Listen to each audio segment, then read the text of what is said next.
Mga kapuso, mga na-rescue nga badyaw sa Iloilo City subong nga Burma nagdangat na sa isa ka gatosuno sa task force on badyaw. Ginabanta 250,000 pesos nga financial transaction sa mga badyaw sa Hulo-Sulu, imbestigahan sa otoridad. Ini ang gintutukan ni Kim Salinas. Padayon kaghugot ang monitoring sang Task Force Badyaw and Anti-Mendicancy Team sang Iloilo City LGU sa mga nagaliho-liho kag nagapakilimos nga badyaw sa syudad. Ginapaabot sang Task Force nga magadamo ang mga badyaw sa syudad subong nga Disyembre. Sa operasyon sang Iloilo City LGU, naglabot na sa 100 ka mga badyaw ang ilan na rescue subong nga Burmans. Kung ubra kita tagatag sang kwarta sa mga badyaw, ginatolerate ang aton sila nga makadto pagidiri sa aton syudad. So kung makita, yung avoid lang nila kung magatag. Sa mga na-rescue sang otoridad, ilan na tukiwan nga may mga financial transaction ang mga badyaw. 25,000 pesos ang pinakadako nga kantidad nga napadala sa isa ka transaksyon. Sa karon, naglabot na sa ginabanta 250,000 pesos ang ilang mga transaksyon.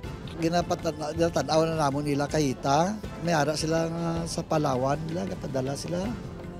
Sa Hulo-Sulu, ang maximum nga nakita ko do 25,000, 2015 naman. Ang mga transaksyon ang investigaran sang Task Force on Badyaw kung may sindikato sa likod sini.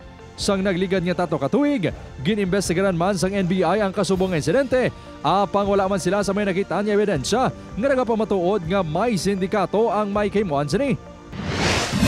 Sa Bacolod City, 13 ka mga pamilya sang badyaw ang ginpang-rescue sang DSSD Anti-Mendicancy Task Force matapos masiplatan nga nagaliho-liho kag nagapakilimos sa dalanon.